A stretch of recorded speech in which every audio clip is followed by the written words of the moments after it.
5,000 টাকার শপিং করার প্ল্যান করে শ্রীনিকেতনে গিয়ে করলাম আমরা 30,000 টাকার শপিং। আর তারপরে মায়ের কথাটা শোনো, মায়ের আর হাসিই পাচ্ছে না।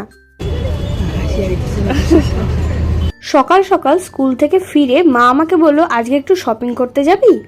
আর শপিং এর কথা শুনেই তো খুব আনন্দ হয়ে গেল আমার মধ্যে, তাই তাড়াতাড়ি করে সুন্দর করে রেডি হয়ে নিয়েছিলাম একটুকুনি শপিং করতে যাব বলে।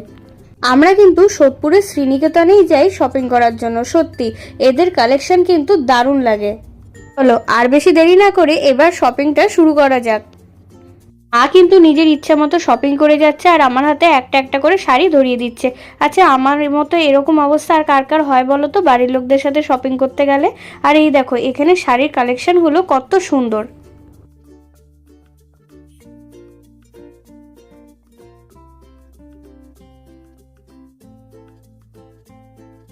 ওগুলো শাড়ি নেওয়ার পর আমরা কিন্তু এই শাড়িটাও নিয়েছিলাম। আর এই দেখো মায়ের হাতে একটা শাড়ির কালার কি সুন্দর, এইটাও কিন্তু আমরা নিয়েছি। আর শাড়ি দেখতে দেখতে এখন আমার পছন্দ হয়ে গেছে একটা লেহেঙ্গা, তাই এই লেহেঙ্গাটা নিয়ে নিলাম আর দেরি না করে। বাড়ির থেকে আমরা দুজনে ঠিক করে এসেছি যে 5,000 টাকার বেশি শপিং করব না, কিন্তু এখানে এসে একটার পর একটা শপিং করতে করতে বিল হয়ে গেছে 30,000 টাকা। ফাইনালি আমাদের শপিং কিন্তু কমপ্লিট হয়ে গেছে, কিন্তু এত সুন্দর সুন্দর শাড়ি দেখে দেখে মনে হচ্ছে না আরও দুটো শাড়ি নিয়ে নিই, তাই জন্য দেখো আরও এই একটা শাড়ি নিয়ে নিয়েছিলাম। আর এইবার ফাইনালি আমি কিন্তু দাঁড়িয়ে পড়েছি বিল করার জন্য।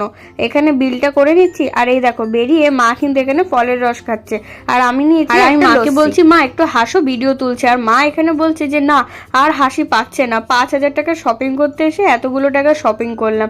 আর এই দেখো টোটাল শপিং এর যে ব্যাগগুলো দিয়েছে সেইগুলো কতগুলো ব্যাগ জমে। দেখা হচ্ছে আবার পরে কোনো একটা ব্লগে।